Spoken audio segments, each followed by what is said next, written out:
Yeah, good evening, ladies and gentlemen. Thanks for joining us today for the Q2 FY25 earnings call for Tracxn Technologies Limited. On behalf of Systematics, me and Siddharth Agarwal, we would like to thank the management of Tracxn for giving us the opportunity to host this earnings call. Today on the call, we have Ms. Neha Singh, the co-founder, chairperson, and managing director, Mr. Abhishek Goel, co-founder, vice chairman, and executive director, and Mr. Prashant Chandra, CFO.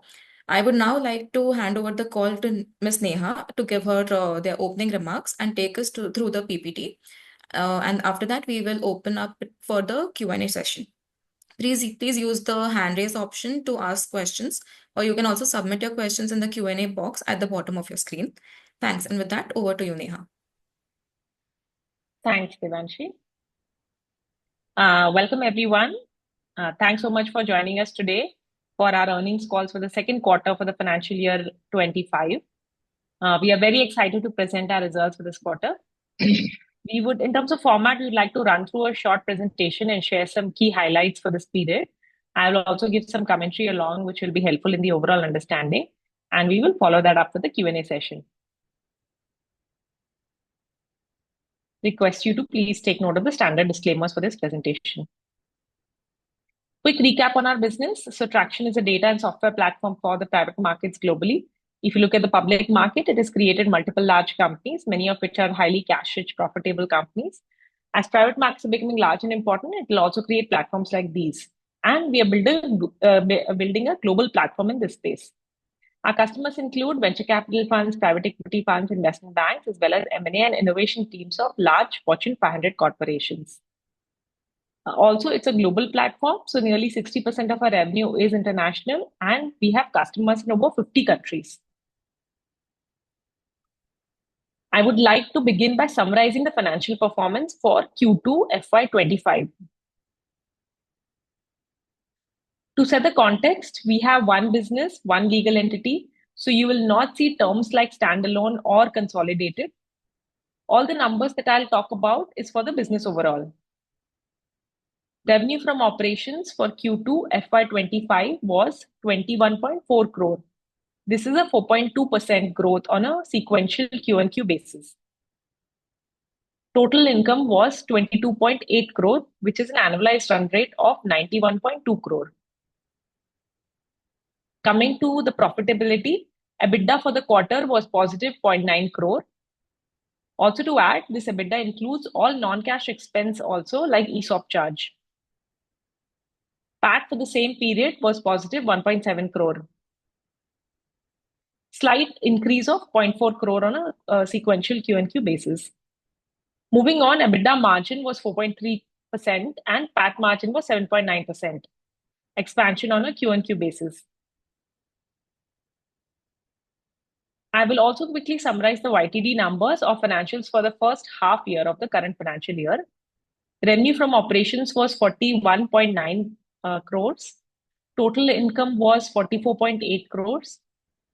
In terms of profitability, EBITDA was 1.2 crore for the first 6 months. PAT was 3 crore for the first 6 months. In terms of margin, EBITDA margin was 2.9%. PAT margin was 7.1%. The business continued to generate positive free cash flow. The free cash flow for the first half was good 8.3 crores.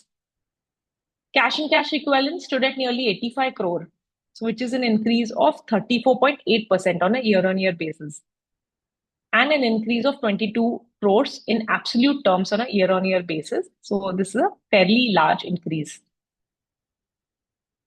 In the subsequent slides, I will be covering each of the matrices we talked about in the summary in more detail, starting with revenue. Revenue from operations is essentially revenue from platform subscriptions. Bulk of our revenue is subscription based, so it's a fairly high quality revenue. Also, please note that this is accrued revenue. So though we do prepaid billing and collections, like most of the financial data platforms you may have seen, we only recognize revenue for the time duration falling within the reporting period for which the service was made available. As discussed earlier, revenue from operations in H1 FY25 was 41.9 crore. The revenue in Q2 FY25 was 21.4 crore, which is a growth of 4% on a sequential Q&Q basis. Total income for H1 FY25 was 44.8 crores. The total income for Q2 FY25 was 22.8 crore, which is a growth of 4% on a sequential Q-on-Q basis. Right? So the good news is that from last year being a tough market, we have started to see sequential Q-on-Q growth in revenue and total income. Right? A lot of this due to internal initiatives that I'll cover in the subsequent slides. We've also added historical data for the last 4 financial year for reference here. We continue to have profitable operations in Q2 FY25. EBITDA for Q2 FY25 was 0.9 crore and H1 FY25 was 1.2 crore. Please note this includes the non-cash expense, primarily ESOP expense. If you exclude these non-cash expense, the adjusted EBITDA was 3.4 crores for the first half of the current financial year. PAT for Q2 was 1.7 crore and for H1 was 3 crores. If you exclude the non-cash expense, primarily ESOP expense, the adjusted PAT was 6 crore for the first half of the current financial year. Both EBITDA and PAT have increased on a sequential Q&Q basis. Coming to margins, EBITDA margin for the first half was 2.9% and for Q2 was 4.3%, which is an expansion of 2.9% on a Q&Q basis.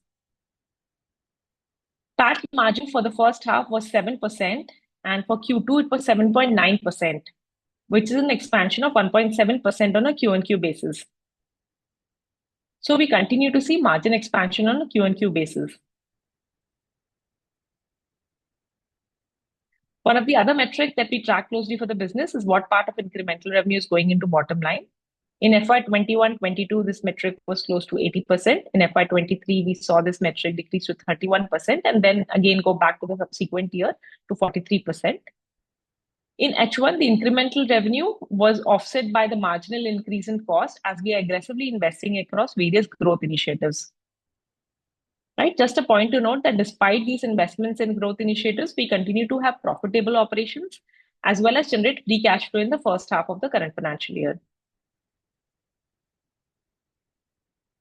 Coming to expenses, our total expense for H1 FY25 was 40.8 crore. This is a 4% increase over the same period last year.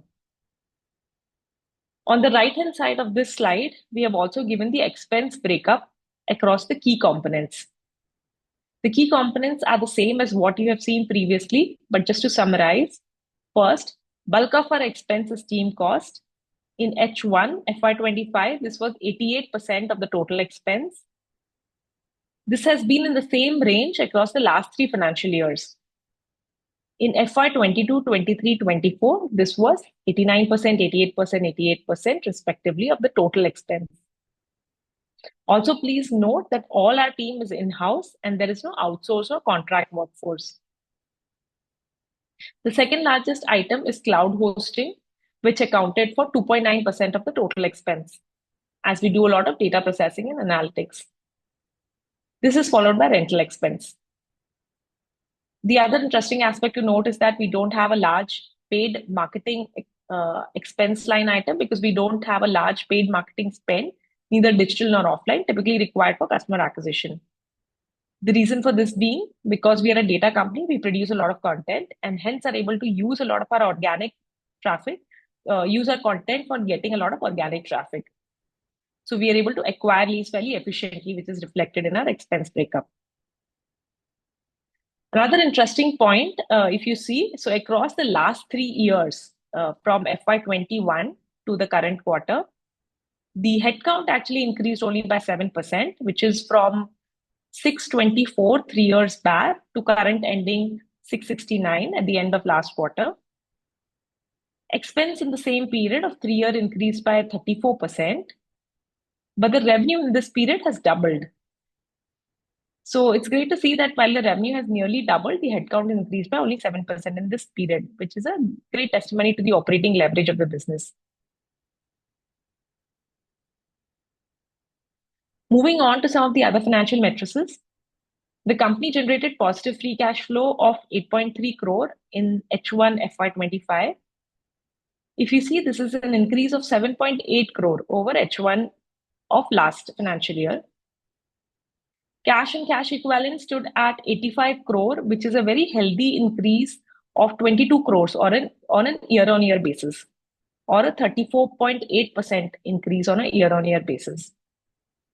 Right? So we generated a good amount of free cash flow as well as added cash and cash equivalent throughout this quarter. Similar to the previous quarters, I'll talk a little bit about the market. So in line with what we had indicated previously, 2023 calendar year overall was a very muted year for the private markets, which is last calendar year. I'm sure you would have already seen some commentary in the press, but just to put into perspective, if you see the global tech funding, this was at a near 6-year low in 2023. Right? Global funding in 2023 was down nearly 40% from the previous year. Similar was a trend in India, where it was down nearly 60% in 2023 over the previous year. 2024, which is the current calendar year, the run rate is slightly better than last year, though it is still only the second lowest across the last 7 years. Right? Even if you see across the late stage, so one proxy for the late stage activity is the number of new unicorn startups that are getting created, right? Or the new private companies which got valued at over $1 billion valuation. In the 9 months of 2024, there were 71 new unicorns that got created globally. India saw 6 new unicorns in the 9 months of the current calendar year. And the current run rate, though it's better than last year, it's the second lowest across the last 7 years. Even if you look at the M&A activity, that has been fairly muted, like the M&A deal value last year, 2023, was the lowest in the last decade. Even if you look at IB fee, the investment banking M&A advisory fee, 2020, this was one of the lowest across the last 10 years. So the good part is that this year's run rate, which is 2024, is looking slightly better than last year, though it is still, like nearly the second lowest across the last 10 years in terms of global M&A activity. If you see more granular data, you can see that the recovery has started. The overall funding recovery is still awaited. However, if you see the recent quarterly data, you can see improving momentum in parts. For instance, if you look at the early stage, there's consistent recovery across the last 2 quarters. Right? If you see the year-on-year growth rate, it has been this, which had been declining last year. So that has been improving across the last 2 to 3 quarters. Right? So the general consensus is that the bottom is behind us and that we should see further recovery in the coming months. Coming to some of the business matrices, we continue to see green shoots. On the left-hand side, you can see the Q-on-Q trend of the number of customer accounts. And on the right-hand side, you can see the number of net customer accounts that got added in each quarter. So if you see the last 3 financial years, we have added an average of between 30 to 60 new net accounts on a quarterly basis. Right? This pace of volume addition increased a lot, right? Starting 3 quarters back, which was Q4 of the last financial year, when we added net of 88 new accounts. In the subsequent quarter, which is Q1 of the current financial year, it increased even further when we added about 101 new customer accounts. And you'll be very glad to see that the momentum continues. So in the last quarter, we added an all-time high number of accounts, higher than the previous 2 quarters, and much higher than what we used to add a year back. In terms of numbers, Q2 saw 102 accounts getting added, which is, as mentioned, a new all-time high. Coming to deferred revenue, this we continue to hold up. So the deferred revenue for the first half of the current financial year was 35 crore, which is a 12% year-on-year increase.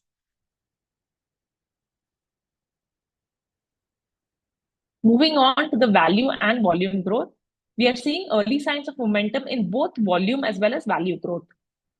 So here on the left-hand side, you can see the revenue from operations across the last 12 quarters. Right? So if you see across the last 2 quarters, you can see that this has been increasing on a sequential Q-on-Q basis. And Q2 FY25, which was the last quarter, was the second highest Q-on-Q growth across the last 7 quarters. On the right-hand side, you can see the number of accounts for the last 12 quarters. As I mentioned previously, our pace of customer addition grew rapidly starting 3 quarters back and has been increasing ever since. In Q2 FY25, we added the highest Q&Q volume growth in absolute terms.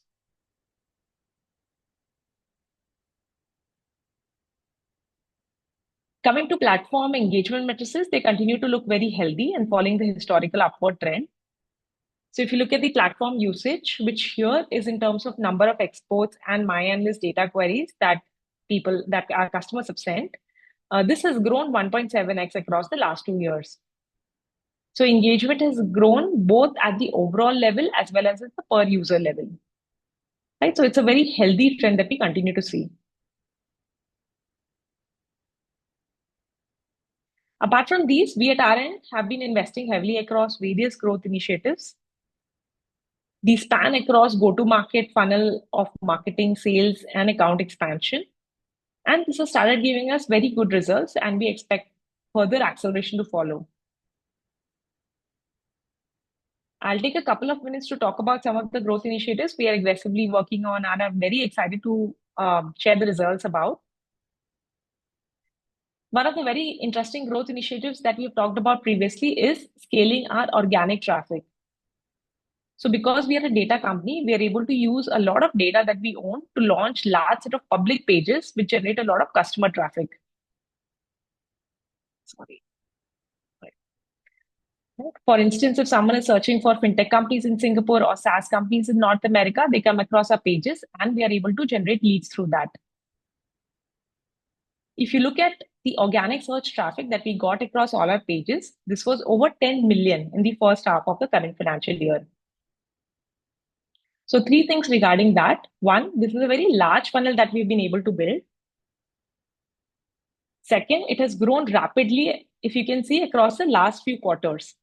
For instance, it has grown about 3 times across the last 3 years. Thirdly, we continue to work on this aggressively and we expect it to increase even further. For instance, the current year's traffic run rate has already crossed 20 million, right? Higher than last year's. Another very interesting growth initiative is the launch of Tracxn Lite. So we launched Tracxn Lite this year for product-led growth to increase the awareness about the richness of our platform among potential customers. With Tracxn Lite, users are able to get access to the entire platform when they sign up, though with obvious some limitations like restricted daily limits for profile views, exports, and certain platform modules. We continue to see very good traction in this. So over 68,000 users have signed up for Tracxn Lite within just the first 9 months of launch. And if you compare to last quarter, the pace of organic signups have actually increased. The monthly active users has now crossed 21,500, right? Which is a fairly sizable number. So this is a large set of users getting familiar with the platform, which helps us in building a very good acquisition pipeline as part of our users express interest in upgrade over time. We had also set up specialized team for select high potential customer segments. A good example being universities. So as we had mentioned previously, we had set up a specialized team with cumulative experience of over 20 years in selling to universities.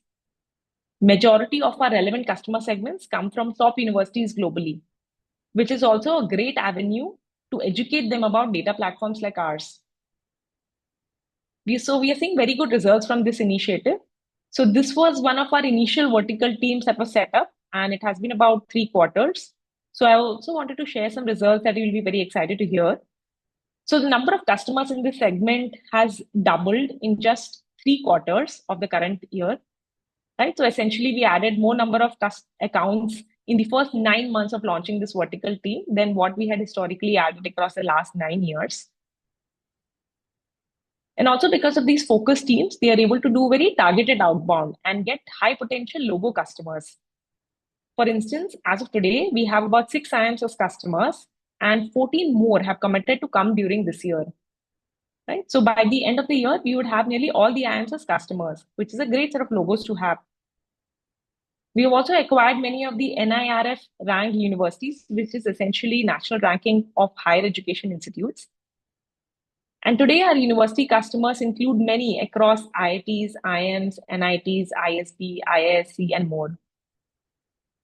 right? So this is a great testimony to the vertical sales team approach, which is working very effectively. In segments where we have a customer base, setting up these focus teams can significantly accelerate customer acquisition rates. Additionally, it can help us increase both revenue as well as market share across these segments. As we expand this approach to other segments, we anticipate a similar boost in growth across multiple customer categories. Moving to the next segment, we had also set up specialized team for private equity. So P is a large and cash-rich segment. We currently have lower penetration in this segment as compared to the venture capital segment. So this is very close adjacent segment that we can look to acquire customers in. So this was one of the segments that we had picked up for starting the vertical team. And in this, we did a bunch of things. So in addition to the sales effort, we also augmented the data sets requested by these customer segment. And we also started doing in-person meetings in select cities. We are also seeing great results in this segment. So this is a relatively newer segment than the university segment we talked about earlier. So this is actually less than 2 quarters old. But even in the short time, we actually got fairly encouraging results. For instance, in P India, the number of accounts increased by 40% in just less than 2 quarters. Also, more importantly, the conversion rates have improved, which is basically the demo to closure as tracked by the sales team. From being around 15% to now being over 30% in this segment. So the conversion rates have doubled. Right? So we're very excited about scaling this segment as well because this can be a very large segment. We have also set up a specialized sales team for startups. We have seen high volume of inbounds from startups. So even though startups are served by the same platform, they have slightly different use case and workflow requirements. It is more focused around sales and marketing, market intelligence, investor outreach. It's a very high volume segment, but it's at a lower price point than the investor. So cumulatively, this can be a very sizable segment served by the same platform. Traditionally, we had not catered to this segment, but more recently, we have set up a separate go-to-market strategy for this segment, as we've been getting a very high and increasing volume of inbound from this segment. So we are seeing very good success in terms of pace of customer acquisition in this segment as well. So initially, we were planning to launch about 3 vertical teams every year. But based on the success that we saw in the initial set of vertical teams, we have accelerated the launch of more teams. Instead of launching more over the subsequent years, we have launched additional 7 vertical teams in the current year itself. So these are specialized teams for customer segments such as investment bank, venture capital, accelerator and incubator, corporate sales teams, etc. So most of the impact of the vertical sales team that you saw has primarily based on only about 3 teams reaching maturity. So we believe we have cracked a very repeatable playbook here through this architecture, and setting up new units should have a material impact. And we believe that this will help us accelerate the customer acquisition in this segments as well as gain market share over time, right? Bringing us to a desired growth trajectory. And we should be able to see impacts of these units that I'm just talking about over the next 3 to 6 months. Moving on, another interesting growth initiative that we've been working on is expanding coverage of financials and cap table data sets of private companies on our platform. These data sets are particularly in demand by certain customer segments like private equity, investment banks, among others. So we have been significantly increasing the throughput of these data production engines, and we believe that this will open up more private equity and investment bank as the customer segments and help us accelerate in these segments. So talking about financials, today we cover financials of private companies in over 20 countries globally. The number of detailed financials on the platform have increased at a fairly rapid pace. So last year in 2023, we had increased this number by 5x on the platform. And you'll be very excited to hear that we have multiplied this number even further. So we have increased this by another 5x in the first 9 months of the current financial year, 2024 itself, or it's nearly a 24x increase across the last 2 years. As of October 24, we had over 1.5 million companies with revenue data, 446,000 companies with detailed financials available on the platform. So this is an increase of 3x from the previous quarter in terms of the number of companies with detailed financials. One thing which is obviously very interesting in this that we've been able to add data sets at a great pace without increasing the headcount much. Right? So this is a great testimony to the level of automation and intelligence that we've been able to build as part of our infrastructure, which enables us to do that. Coming to cap tables are requested by investors to see the detailed shareholding, valuation, latest as well as historical share price of private companies. Today, we track cap tables of private companies in over 15 countries. End of 2023, we had 39,000 companies with cap tables. And as of October 24, we have over 300,000 companies with detailed shareholding available on the platform.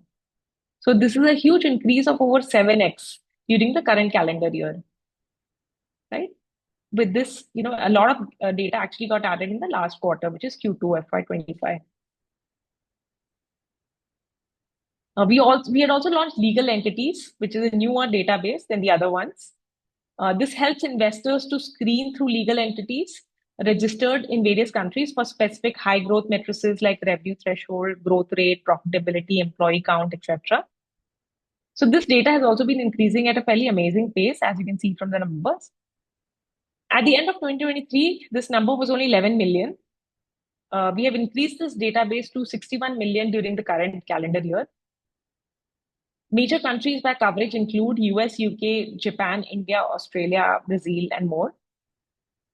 So in the current quarter, there was also a lot of focus on adding more data points to the existing legal entities, which enables us to increase penetration in some of the new and existing customer segments. So we have also started building deeper coverage of regulatory data on private companies and legal entities. So some of the data points that are live as well as in pipeline include loans and charges data, legal case data, patent data, FDA approval data, among others. These are particularly important for existing as well as new use cases like deeper due diligence, KYC, etc. And we believe adding these data sets will help us increase penetration in existing as well as new customer segments.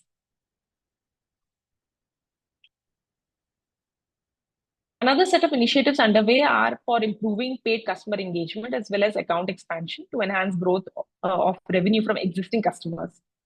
So a separate team had been set up to increase penetration of paid licensing with existing accounts, thereby moving from more, being reactive to being more proactive upgrades. So one of the examples of initiatives under account expansion is curbing login sharing,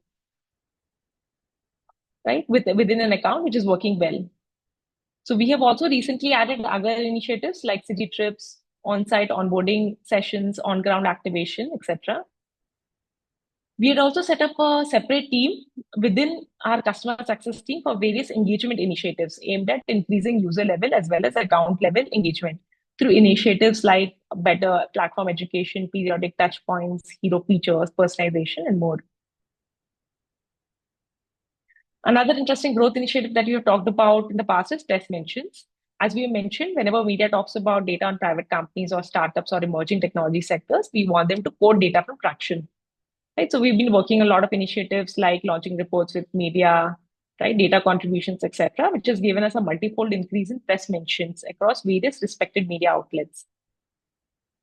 For instance, last quarter, we were the knowledge partner at the ET Startup Awards, which is a very prominent private market event hosted by the Economic Times. Advantage of press mention is that a lot of people discover our data for the first time through media and then come to our website and generate a very high intent lead. Also, we believe this goes a long way in building a brand as a data company and also helps us in sales conversion and helps revenue growth. So we've been an AI first company, and AI and machine learning have been a core part of our technology, right? Particularly in identifying and curating data about private companies. Right? So with the recent advancement in generative AI, this has also become a very key focus area for us. Right? This is across functions and across the entire leadership team. So there are various projects under which we are undertaking, across departments. For instance, for some of the projects, we're also training the Gen AI models with our extensive internal data sets, which is giving us even better and accurate results. Some of the key use cases include augmenting data on private companies as well as sector classification boosting analyst productivity, optimizing this for both inbound sales filtering as well as outbound reach out efforts. And we have many more initiatives in pipeline based on this, right? So this is a very key focus area that we are very excited about. In the subsequent slides, I'll cover some of the other KPIs for the business. In the first slides, we cover the number of customer accounts, number of user accounts. So we closed September 24 at 1,515 accounts and 4,121 users, which is a 20% growth on a year-on-year basis for both the matrices. So you'll be glad to hear that Q2 FY25 was the highest net addition in terms of number of accounts and the second highest in terms of number of users. In terms of some of the other KPIs, contract price or invoicing amount for H1 FY25 was 43.6 crores. The last graph talks about the number of entities profile, which is a proxy to the amount of data being added to the platform. So today we track more than 3.7 million profiles, including private companies, funds, etc. globally. In terms of some of the other matrices, 62% of our revenue for H1 FY25 was from outside India. These customers span over 50 countries. Top 5 countries within this show a similar spread to where you have large corporates as well as large private market investors. So the top 5 countries for us by number of customer accounts are India, US, Singapore, UK, and Germany. Also, we serve a very rich and diverse customer segment, as we mentioned before. So within investment industry, this includes venture capital funds, private equity funds, investment banks. In the corporate, it includes M&A teams, innovation teams, and others like government agencies, universities. So this is a very large addressable market that we continue to be excited about. The subsequent slide covers some of the other business matrices. So I'll skip going over these slides, but please feel free to check these out offline. Subsequently, we've also added some slides on the detailed financials that you can also go through. So that's all I wanted to share, passing it back to Devanshi for any Q&A that the group might have.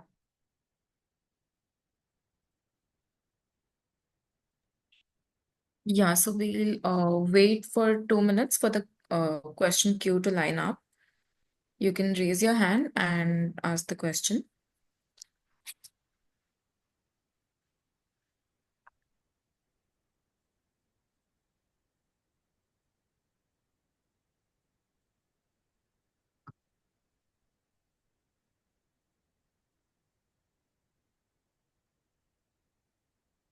Okay, so the first question is from Mr. Mohit. We've unmuted you. You can ask a question. Hello. Yeah, hi. Yeah, go ahead. Thanks, Neha, for the presentation. So, just a few questions. So, you talked about the strong addition in customers in this quarter, and however, the deferred revenue growth is still sort of muted to that uh, compared to that. So, I mean, how does this typically work for you? I mean, is there a lag from the day you bag a customer to the day you start invoicing them? Is it based on their usage, etc.? If you can just talk a bit about that. Right.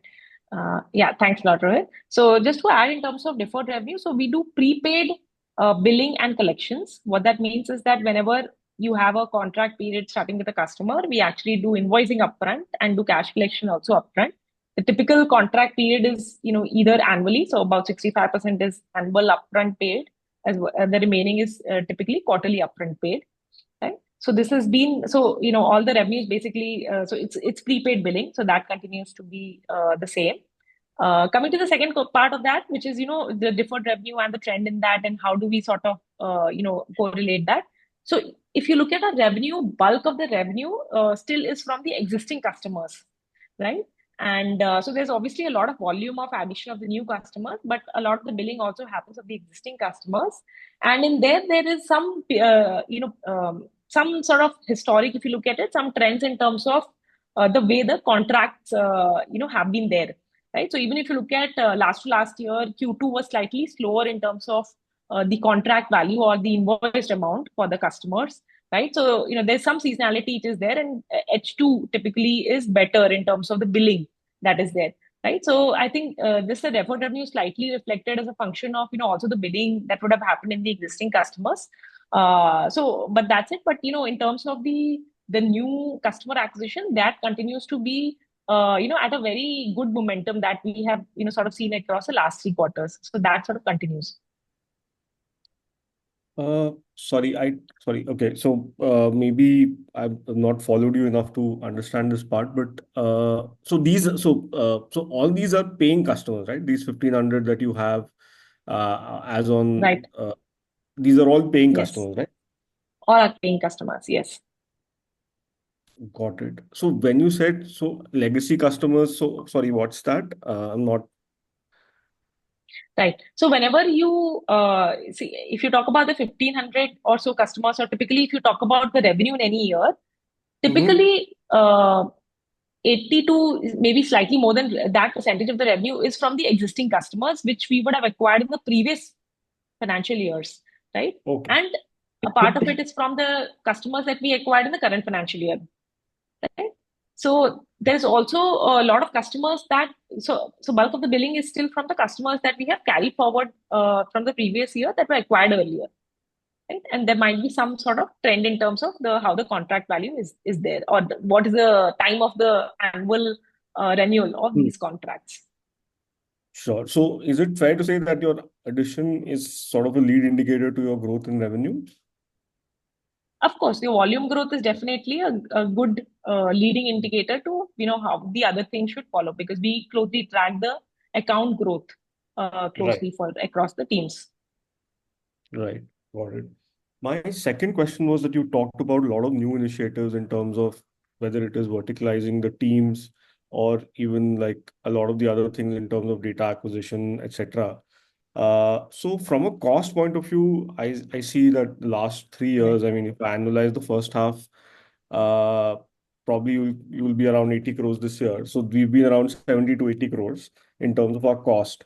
Uh, do you see that substantially going up, or this is sort of the base now and whatever inflationary growth will happen, or a large part of the cost is still to happen as you keep on expanding for growth? Right. Right. Yeah. No, no. Thanks a lot, and this is a very interesting question. So if you look at the investments. So we have, we've been talking about some of the initiatives, from the last couple of quarters, and sort of investing a lot in these initiatives, right? And if you look at the corresponding cost increase, so that has not been huge, right? Because I think one of the reasons is that because a lot of these initiatives does not involve spending on paid marketing, which can actually become a very sizable component, right? So mainly, if you look at it, this is across two buckets. So one is the team cost, for instance, the vertical teams that we talked about. So this, comes under team cost, or it is very tech enabled, right? So the initiatives like attraction light or increasing data coverage, this is also tech enabled, right? So there are two costs essentially that sort of play in for us to be able to, do a lot of these initiatives. So hence, you see that the increase in cost has only been linear, right? So though we have been investing across a lot of these growth initiatives, the year-on-year cost has only increased by 4%, right? Taking into account all these initiatives, right? And so like one interesting anecdote, like which is there. So even if you look at last 3 years, right, like though our revenue has nearly doubled, the headcount has only increased by 7%, right? So that's just a function of also the operating leverage of the business. And coming to the second part of the question, which is going forward, how do we see it? So even going forward, we don't anticipate much change. We'll continue to sort of scale the sales team. So you will see some increase that will happen, but that will only be linear. And we anticipate that the cost increase should be ideally in single digit or less than 10% is what we anticipate. So hopefully that answers the question. Sure. Can I ask one more question? Yeah, sure. Go Sure. ahead. Okay, so in terms of the new use cases that you had talked about, whether it is export data or patent data, etc. So this again, so two questions actually. So are you looking at newer products and selling them as standalone for some of them, or they are like features within your overall product? That is one. And secondly, I mean, is there any thought to sort of extend this overall towards public markets also, or just focusing on private markets at this point of time? Got it. Yeah. So just to talk about, in terms of the other sets of data that we talked about. So obviously there's a lot of initiatives that, like, even, in terms of the growth is also, so like the growth initiatives that we talked about are working well. So that is something that we continue to sort of double down on, right, and replicate that for other, like, across other geographies as well. In terms of, just the coming to the new regulatory data set. So this year, a lot of focus is also on getting new regulatory data sets on the platform for private companies. And this is a function of two things. So one is we have been hearing a lot from the customers, what else would they want? Are they willing to sort of pay money for, or are they already spending their money on? So this is some of the inputs that we actually get from the customers itself, that, these are the additional data sets that they would love to probably see, or they're already spending money on. So a lot of it is actually, sourced from that.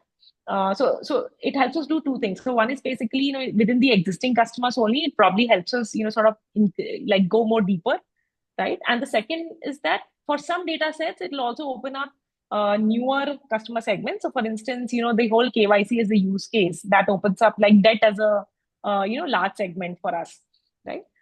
So that's why we have been also investing a lot in increasing the regulatory data.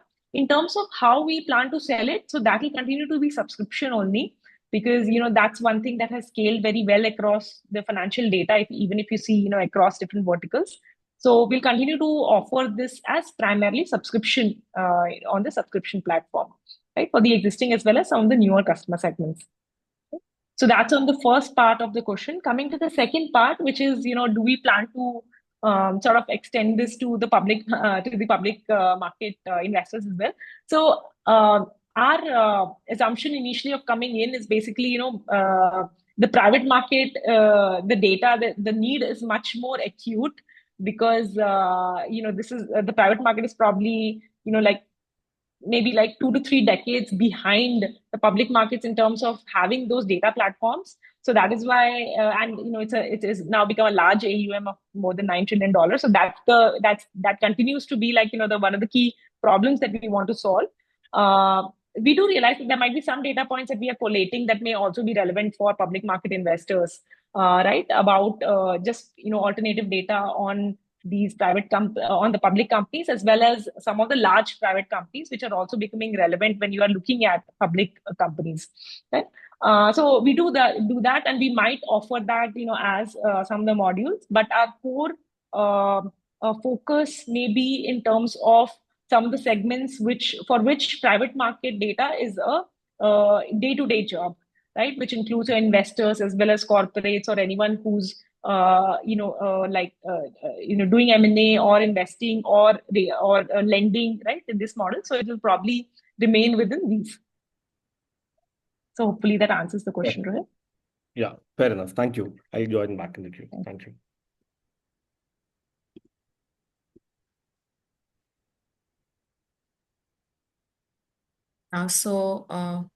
Next question is from Mr. Basant. I think you can unmute yourself and ask the question.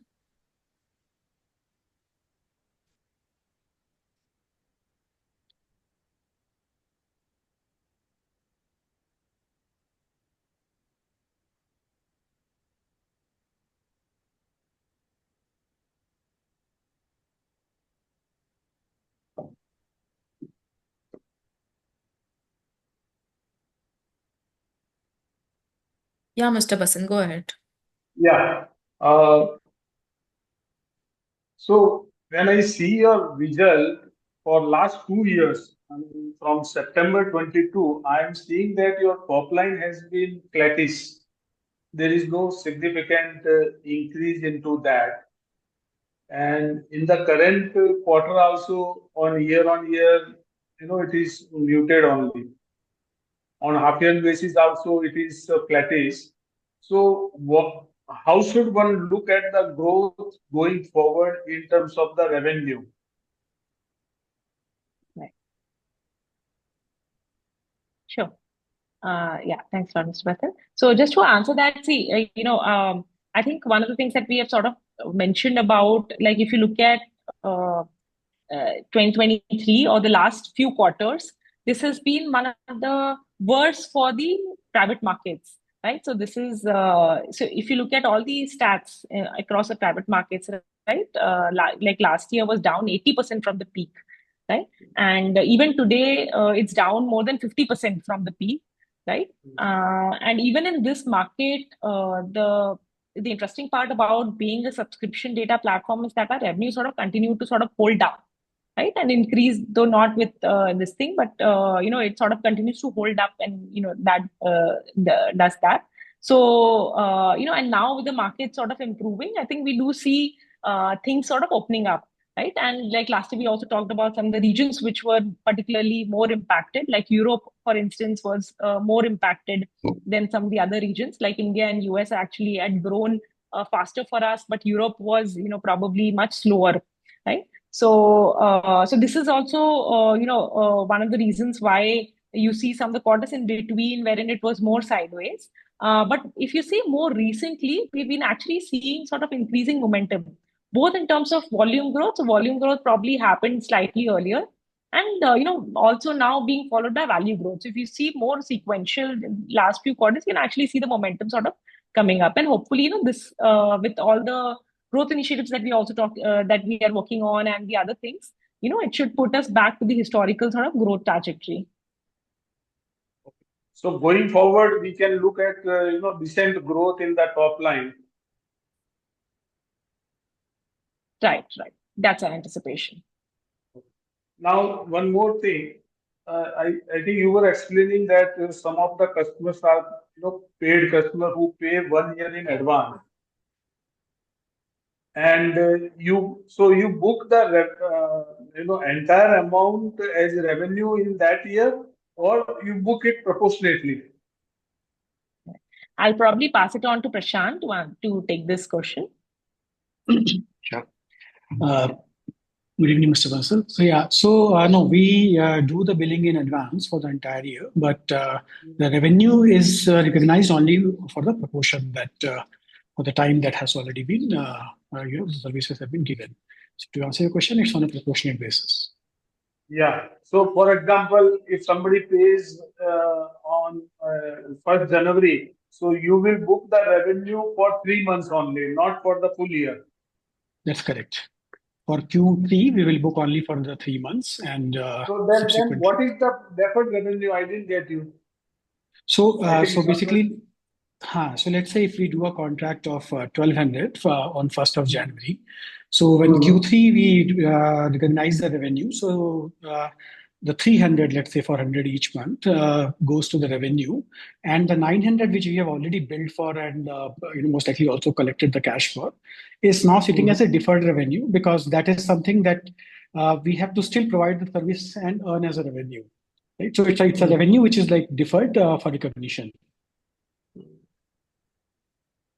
Okay. So you recognize that as a deferred revenue, and then you also recognize deferred tax on that.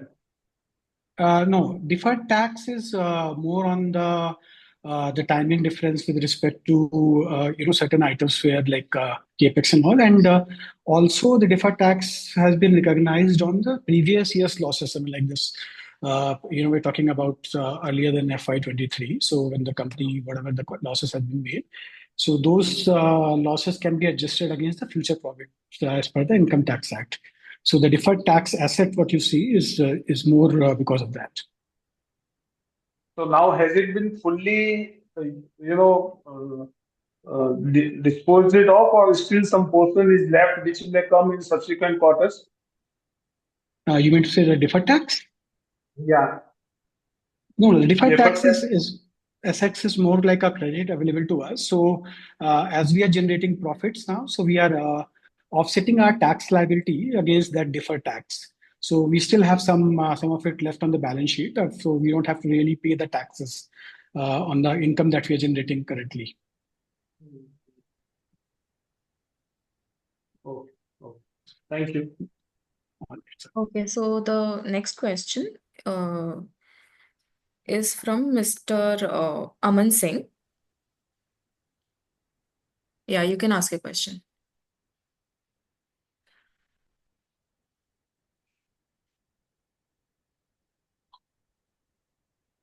Hi, ma'am. Am I audible? Yeah, go ahead. So I wanted to continue the question of the last participant about deferred tax. So we have reversed deferred tax in this quarter to the tune of 6.9 crores. Uh, I wanted to understand this. So has the management in its plan or in its projections moderated the growth that the company is going to see in next few years, due to which we think that the profitability would be less than that was thought of before. Uh, so what was the exact reason for reassessment of the profits, which has led to the reversal of deferred tax? If you can explain in detail. Sure, Neha, I'll take that. Good evening, Aman. Right. I mean, so on the deferred tax or the DTA reversal, so this is due to the periodic accounting procedures. Like I mentioned earlier, deferred tax is an accounting provision of tax credit against previous year's losses, which we set off our profit against. We first recognized the DTA in FY23, and as per accounting guidelines, this provision needs to be periodically reevaluated and adjusted. And considering the fact that we are yet to see the growth reach the same levels as in FY23, the DTA provision has been adjusted. So if you see, while the volume growth is really encouraging, as a CFO also have to take a pragmatic call and making sure that it's sort of just reflecting also the current scenario which has been like for the H1. I'll probably just add, I think this is more formula driven and this is more accounting, and this does not this is more sort of formula driven. I would say that we basically take this into sort of account, and this comes into this. You can still end up taking more of the eating to more of the deferred tax asset, across the subsequent years. Okay, Prashant. Did that answer your question, Aman?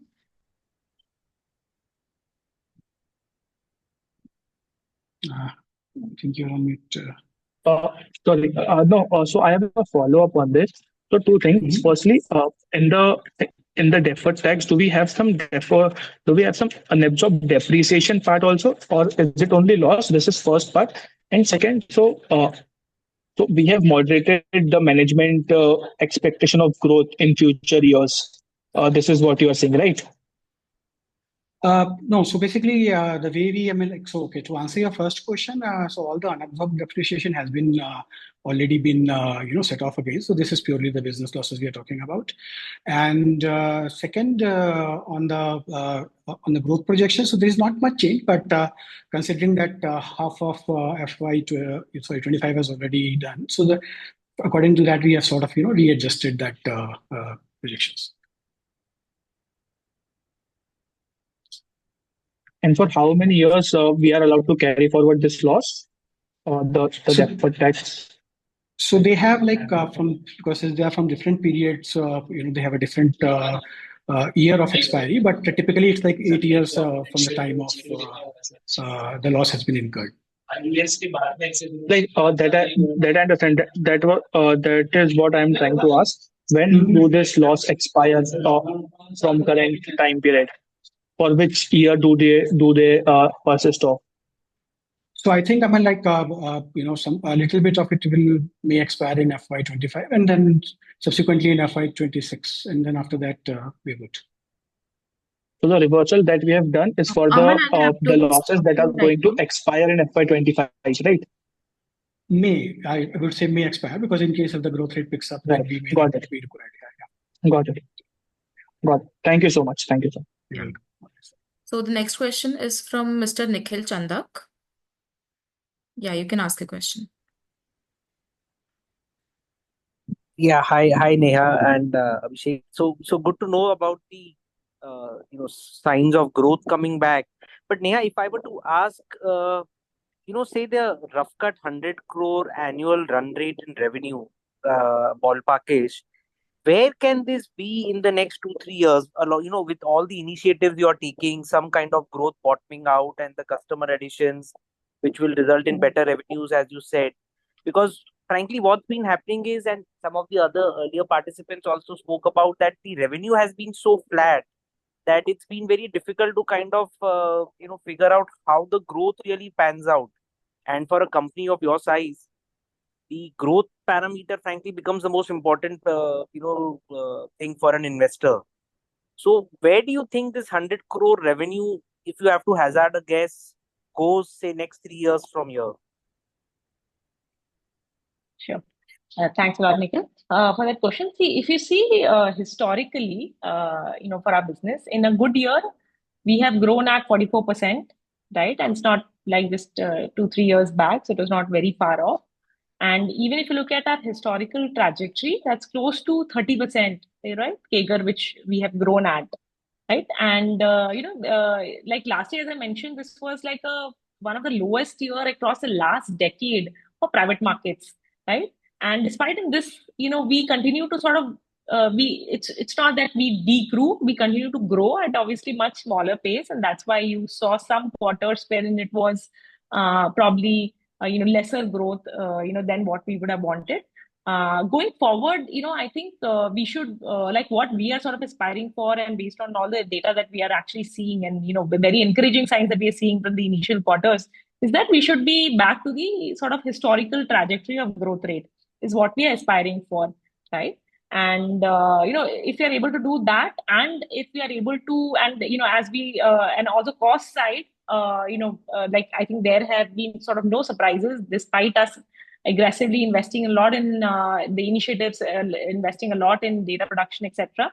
The cost, for instance, in the last quarter grew at a single digit percentage, at 4%, right? Historically, it has also grown at like a single digit percentage, right? So if you're able to do both of these, then we should see a very healthy increase in terms of the bottom line in the next 1 to 2 years. That we continue to be like fairly excited about. Hopefully that answers the question, Nikhil.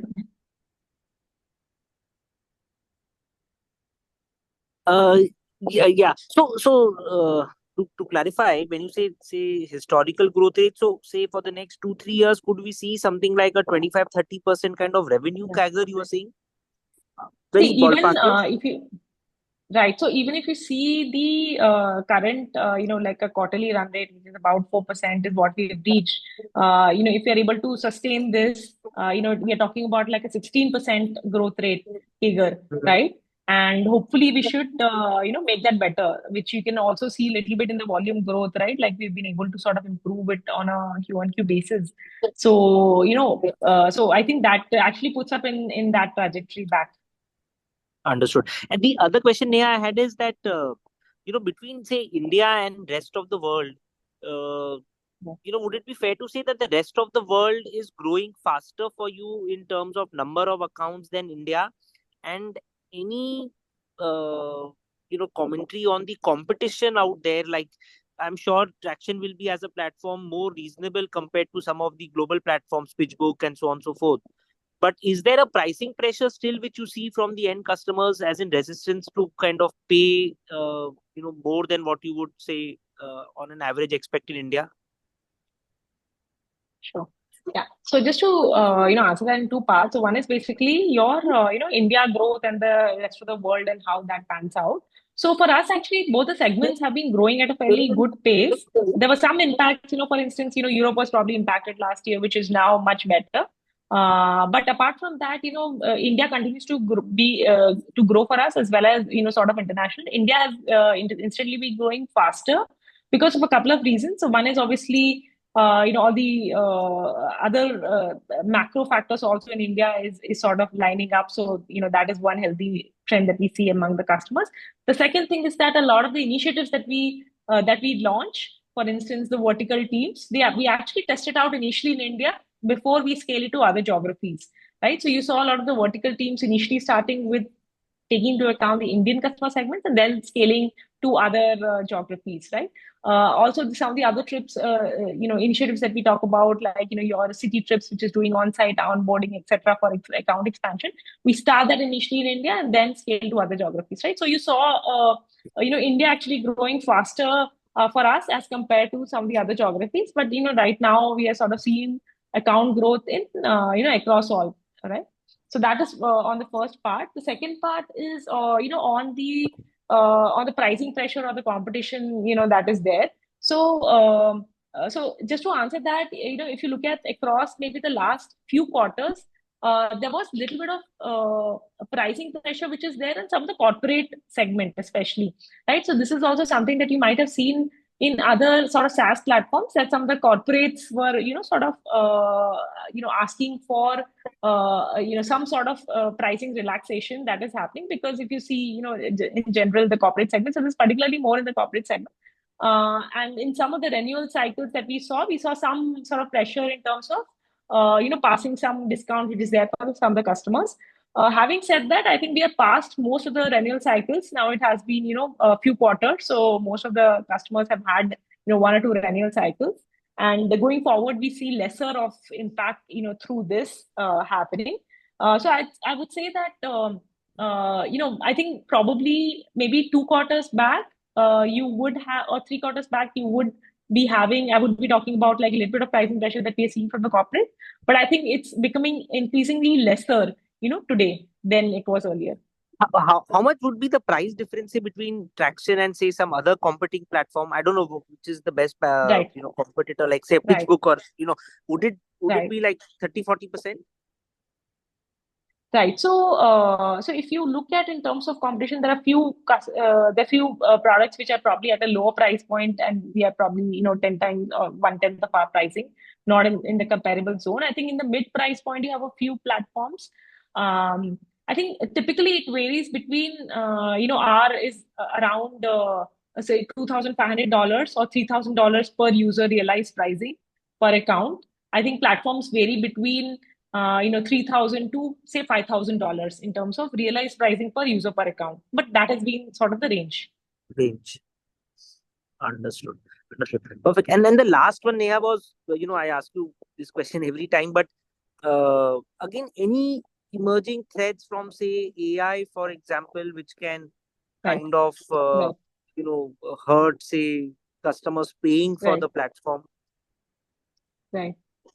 No, so this is a great enabler, I would say, for us, and that is why we now this is like a key focus across the whole leadership, right? Like we actually have sort of a bi-weekly meeting on all the initiatives which are undergoing, which we are taking through AI, which is for both data production.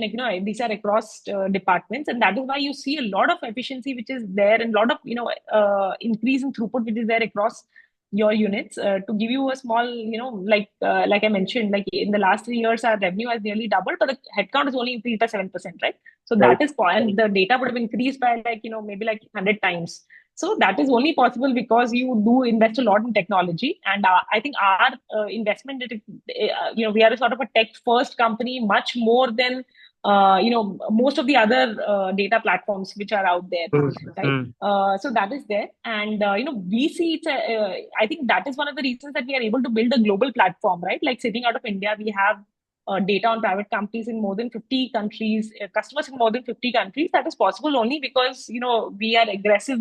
We are sort of a very tech first company, right? So we see this as a great enabler for us to be able to sort of build a global data platform, sitting out of having the whole team, out of India, and being able to do all that, right? And we don't think, I think this is we don't see this as a threat, right? Like if you compare it to a parallel public markets, right? Public market, the data is actually available in a much more standardized manner than very unstructured, which is there in the private markets, right?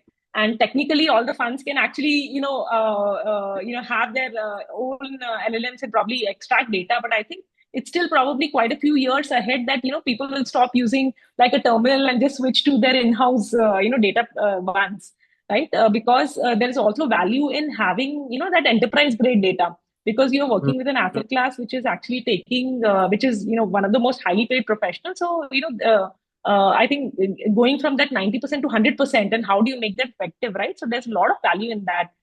So I think whenever the public market funds start using it, probably it will happen to private markets after a decade. Understood. And then that just leads to my last thing is that any thoughts on the public side? I know you've been always saying that private itself has a lot of scope, so we don't need to do public markets. But any change in view on that? Right. So I think in that sense, there are a lot of segments that we are working on using the private market data that we are sort of aggressively going behind, right? So in addition to being the private market investors, venture capital funds, private equity funds, etc., corporate is sort of another area that we are going more where we are tapping into multiple segments. For instance, we are also getting a lot of data points which is catering to lending, debt as a segment. So any bank, for instance, who wants to give a loan to a company has to actually see quite a few parameters about the company before lending it, right? And that's another large segment which we currently don't have any footprint in, right? And that can be a sizable segment because they use a lot of these, data about companies through various sources that they have to verify before being able to do that. And that's a global. That's not just one country specific. That's actually being done across the different countries, right? So this is, for instance, a large market which is there.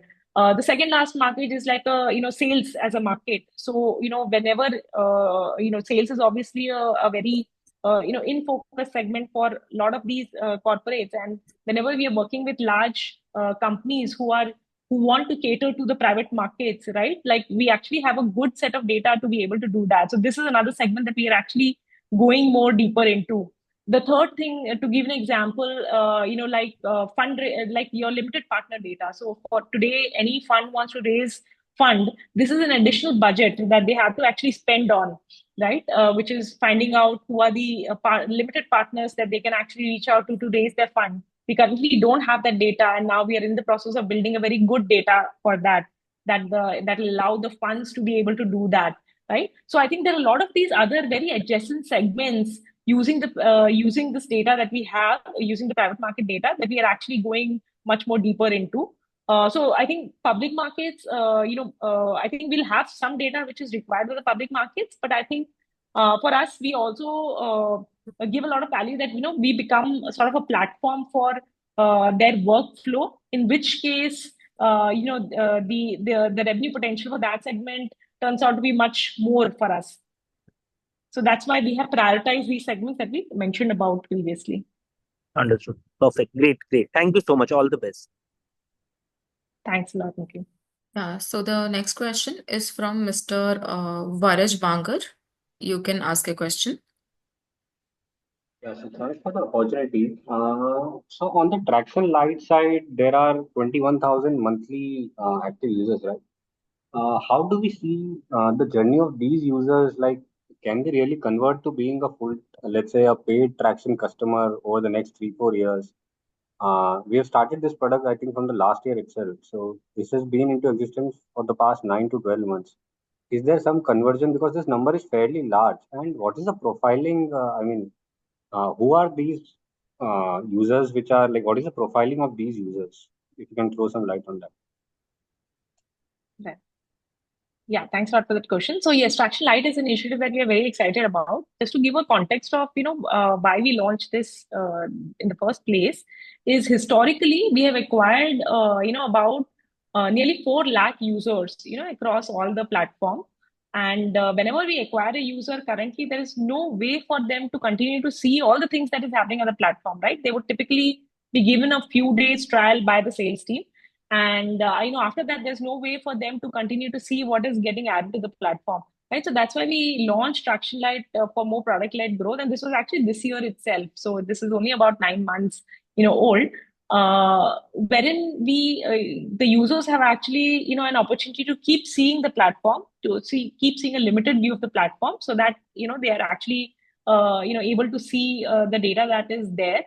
And this actually gives us a very good funnel of users who are already sort of, who have seen it and then, take a trial or, ask for upgrades, right? Even the numbers that you saw are actually very good numbers, right? Like we were able to have more than 65,000 users signed up organically throughout across the platform. Currently, if you look at the monthly active, it's more than 20,000. So that's like a large set that we're talking about, right?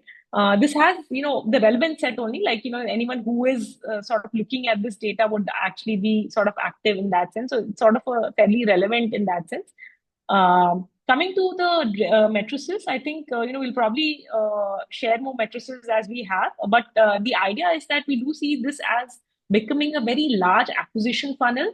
And typically what happens is that, someone keeps seeing a platform a few months, and after a few quarters, we actually see a good, a funnel through that, right? Anecdotally, we have already been, hearing from the sales team that, the customers that they signed up, they initially said that, they have seen light and then they came for a demo, right?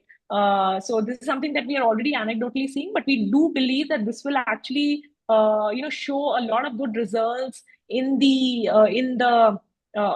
for us to be able to accelerate the customer acquisition in the quarters to come.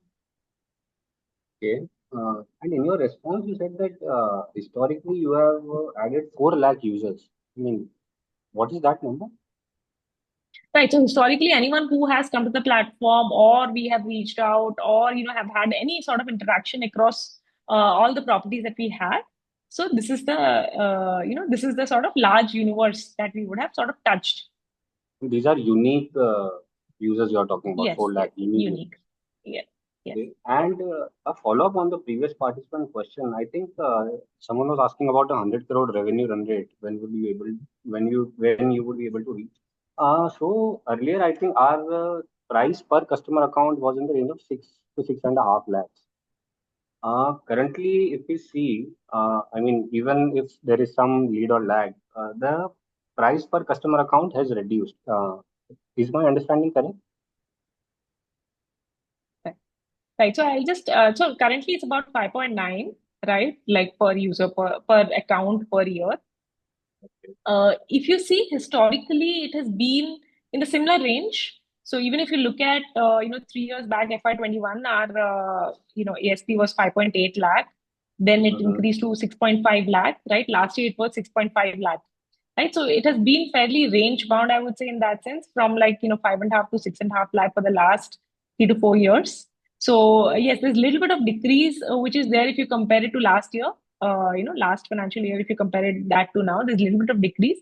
That's primarily because of the fast pace of addition of the new accounts, right? So if you look at it, we have added nearly 300 accounts on a base of 1,200, across the last 3 quarters, which is nearly 25% increase in terms of the number of accounts getting added in the last 3 quarters, right?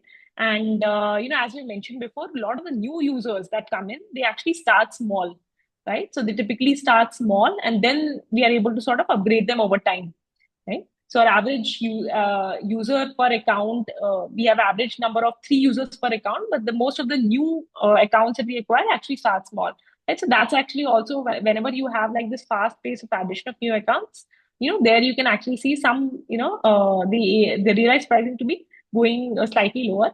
But for us, we actually, sort of view it in a very positive light, because this actually gives us a good set of accounts to go behind that we can expand, going forward.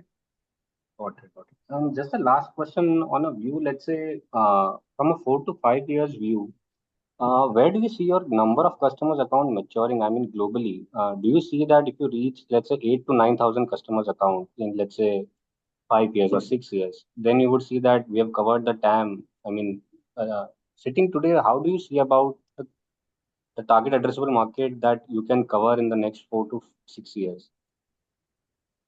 Sure.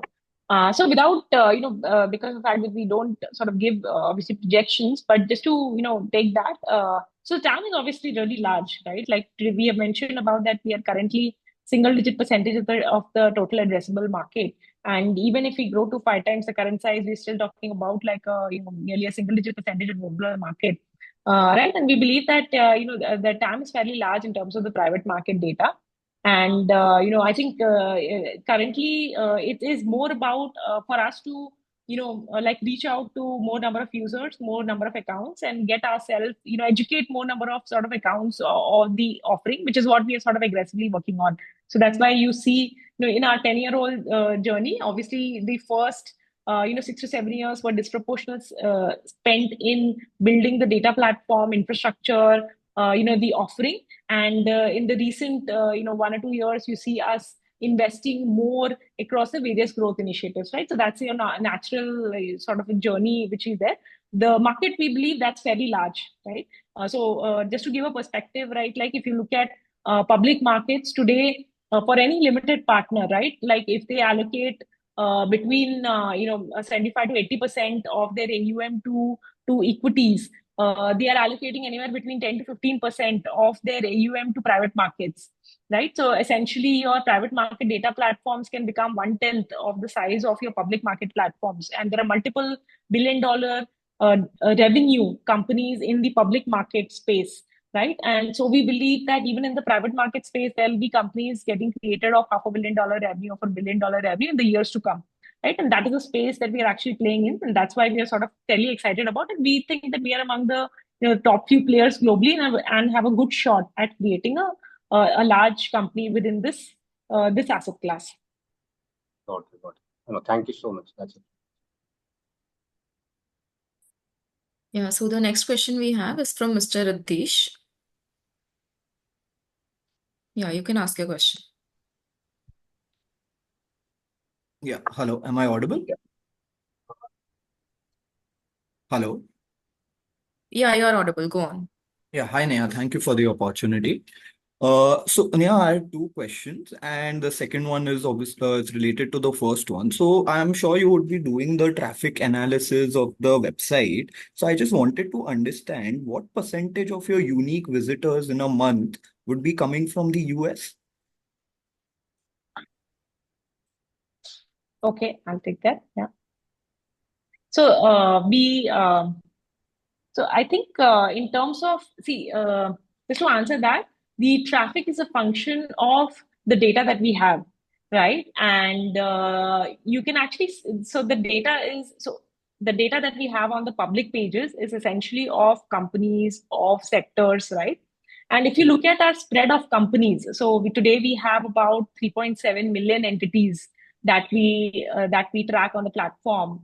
North America is actually the largest, and within that, US is the largest country, right? Because it's just a function of how many companies are getting created in that geography, right? So our coverage is actually based on the amount of interesting companies that are there in that geography, and that's how we sort of build the coverages, right? So that's a function of how many public pages that we would have, which are focused towards that geography, and the traffic would be sort of related to the kind of data that is there, because if someone is coming for a company in that geography, they're typically based out of that geography, right? So that is why you probably have traffic to be some correlation of the kind of data that we have on the platform, which, for instance, North America is one of the largest.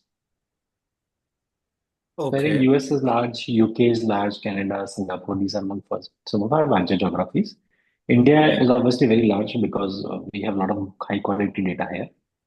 But outside India, US, UK, Canada, Singapore, Australia, Philippines, you have a wide set of traffic sources.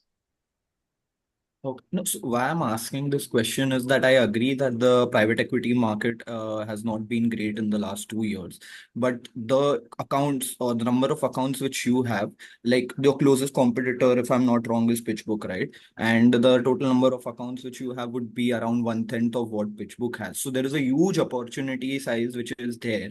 Even if those accounts don't switch to you, there could be an additional software which those clients could be using, which could be a Tracxn. So what is that additional feature, or what is that reason for that client to switch to a Tracxn or use a Tracxn as an additional feature? So is it the quality of data, or is it some additional feature which we are providing which a PitchBook is not providing? Can you give me some answer to that? Sure. So I think there are two things. One is on the data front, we feel that we are reasonably close to the market offering. There are always gaps that you discover and then you fill them up, but we are largely there. On the distribution side, we need to do a lot more work. I think we have not done as much work on distribution side in North America so far, and in coming years, we will end up spending a lot more energy there. As we are scaling our vertical teams, we'll create vertical teams around those geographies as well. So we should see good ramp up once those teams starts to reach a maturity stage. Okay, and so in terms of some features which so in terms of features you are saying there's not much differentiation, right? Like how you have live deals on your portal. So there is nothing unique in terms of features is what I want to understand. So we do have a few unique things that we only provide. So for example, we have a sector level classification on companies, which allows us to give like human curated competitor list, which is very unique to us. Nobody else in the market provides that. So we have similarly built a lot of features which are unique to us and which we feel that can give us long-term advantage once we build distribution in these geographies at a much deeper scale. Okay, thanks so much.